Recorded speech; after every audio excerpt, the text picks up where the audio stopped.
Hello and welcome to another episode here on Captain's Dry Dock, and in the dry dock today I'm replicating the hand of Nod from the hugely successful game Command and Conquer. Let's make it real. Now, if you subscribed or seen any of my previous videos, you will know that I've challenged myself to replicate the digital assets from the retro game Command and Conquer as physical collected pieces that can be displayed, or more than likely played with. Unit ready. Unit ready. Unit ready. And if you've only just discovered me, nice to meet you, and be sure to check out my last video where I built the GDI construction yard and barracks, link in the descriptions and comments and below. Big news! Since that last video, I received the highest compliment in the form of an email with a photo attached from the original producer of the Command & Conquer franchise, Jim Vasella, as he received a construction yard collectible as a gift that a friend presented to him for his birthday in San Francisco. We're not worthy! We're not worthy! We're not worthy! We're scum! But for this video, it's the turn of the bad guys, Nod. Now, I'm not going to lie, this building was going to be a challenge, and going into this project, I really didn't know what the result was going to look like at the end. As when it came to the hand and rock part of the structure, it would require digital sculpting skills, which I don't really have much experience in. And that's a whole specialized discipline in itself, as hands are notoriously difficult to replicate, whether it be drawing or sculpture. Even the up-and-coming AI has issues with it. And what's your name, sweet child? I'm Cindy. Cindy. Oh, but the resemblance is striking. Look at that. Also, the rock formation that the hand sits on would also be difficult, as it's another natural formation that will be all about using your eye rather than precise measurements to digitally remake. It's at this point of filming that my digital skills are basic, and yes, I could just kept working at the hand until it started to look right, but I didn't have the time as I wanted to get this done ASAP. Another question was, which hand design was I going to base the collectible on, as the original remastered and art book versions are slightly different. So I decided that I was going to cherry pick the best elements from the remastered and art book designs, as I personally felt that the original game version would not look good as a physical model. Now, getting back to the task at hand, pun intended, on my channel I uploaded a video where I used 3D scanning technology to replicate my head with a mobile phone and a 3D scanning app, where I then 3D printed it and popped it onto my Warhammer and Stormtrooper figures. Yes, I was going to use the same technology with this as well. So instead of sculpting, I was going to scan my own hand in the same pose as the game and then import that file into a 3D CAD package, Fusion 360, where I would then make the rest of the structure around it. Now, as it's been a while since I did that video, I've researched to see if there were any other newer and better 3D scanning apps out there, and the ones I shortlisted was the one I used before, EM3D and Polycan, because they were free and easy to use. Okay, for the next few minutes, I'm going to get a little bit technical. Boring! So if you want to skip forward to see the PS distance, do it now. But if you want to know how to 3D scan for free, carry on watching. So a little background. There are two different types of mobile app scanning, photo and LiDAR. The photo method is just that. The app automatically takes loads of photos as you scan the subject. And when you scan all the angles, the app will process those photos by stitching them together to make a 3D model. Super clever. Now, LiDAR uses laser scanning hardware already in most high-end phones, and this is super accurate, even capturing the surface texture of the subject. However, LiDAR hardware is usually on the more expensive mobile phones at the time of filming this, which is part of the main camera. As I have a cheaper phone, this one, mine doesn't. First, I used the 3D scanning app I used before, EM3D, as this uses the forward-facing camera's hardware, and it's that hardware that uses the same built-in camera technology to scan your face when you unlock your phone. And this app turns it into a 3D scanner. The app is really cool as it shows you in real time what's captured until you have the entire object scanned by highlighting it in green. As I was scanning my own hand in the same pose as the game, I needed something that could stand in for the globe.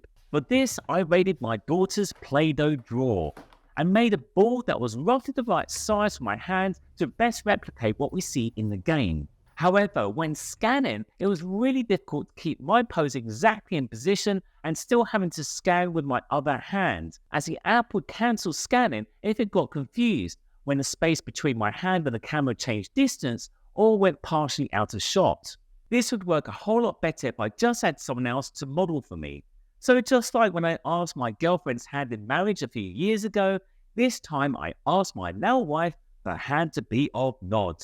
Although this gave me a much better control to focus on scanning, having to use the forward-facing camera while needing to look at the screen was really awkward, as it kept on losing its lock, as the app only uses its forward-facing camera. It's at this stage I swapped over to the Polycam app instead, as this does use the main camera, and although my phone's main camera doesn't have the laser scanning hardware, it was at least much easier to scan using the photo setting. Also, I found being outside with lots of bright ambient lights is the best place to do this. This meant there was nothing close by and eliminated harsh dark shadows that would confuse the scan. Making sure I set the app to photo mode and selecting the subject setting, this made easy work of scanning, as it takes a maximum of 150 images from all angles on automatic, so I didn't have to press a button all the time. After waiting a few minutes, the app processed and stitched together the photos.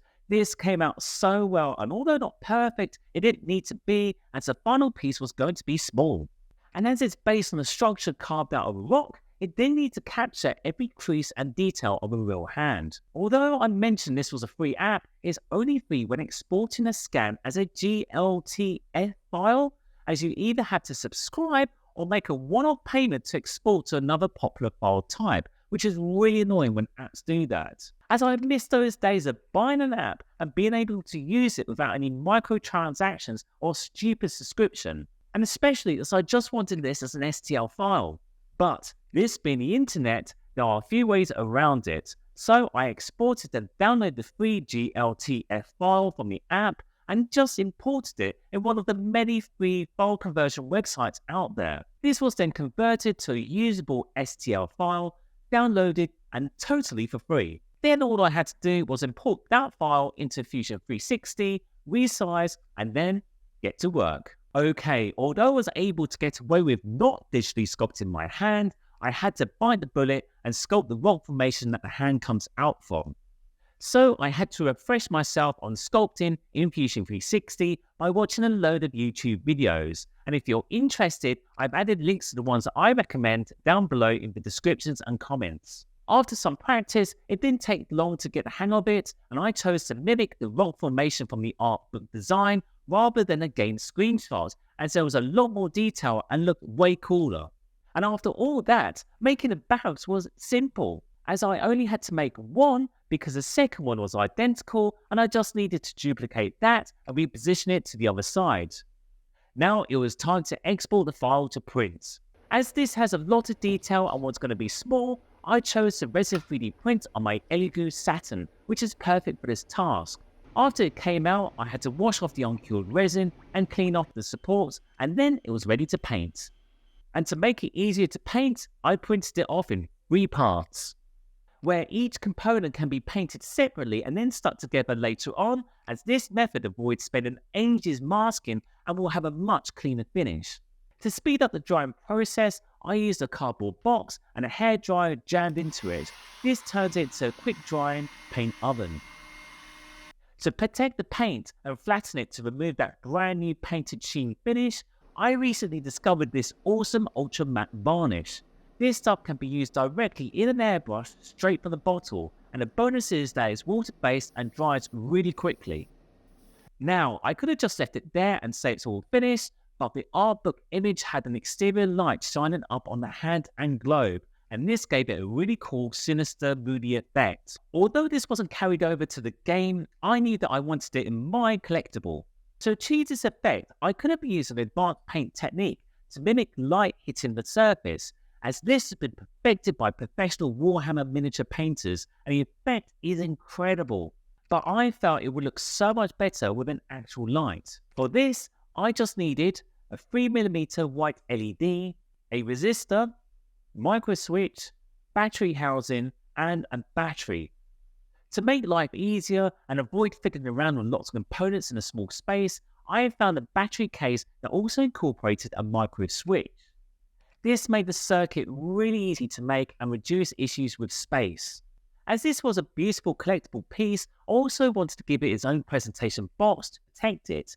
This is exactly what I did with the GDI barracks and construction yard, where I found a suitable sized box from a company called the Tiny Box Company, bought a load of foam from this UK-based foam supplier, and then laser cut it to fit the silhouette of the collectible. And of course, to give it more credibility and the Captain's Dry Dock touch of love and passion, I laser cut the Nod logo into the foam and slapped a vinyl metallic sticker of the Command & Conquer logo I cut out on my silhouette cutter onto the lid. And no presentation box would be complete without an insert, which in this case was a labeled graphic and description of the structure that I designed in Adobe Illustrator based on the format of the art book. Now, if you want to have a deep dive into the technical stuff on how I made the packaging, check out the construction yard video where I go into a whole lot more detail.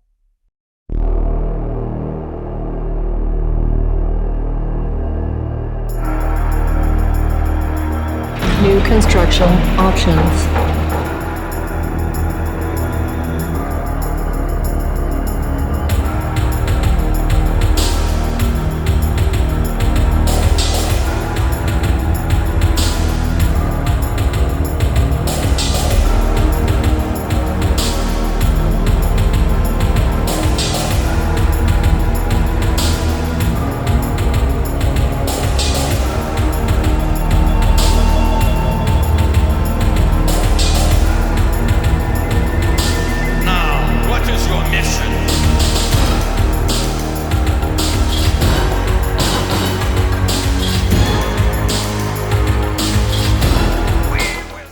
Now, out of all the builds that I've done for this channel so far, this one I'm most impressed with on how it turned out, considering there's a whole new skill set I needed to learn to be able to make the thing. But let me know what you think in the comments down below, and also what other digital game assets you'd like me to show some love to and make as physical models. In the meantime, I'm John Child, this is my wife's hand, and I'll see you on the next episode here on Captain's Dry Dock. You take care.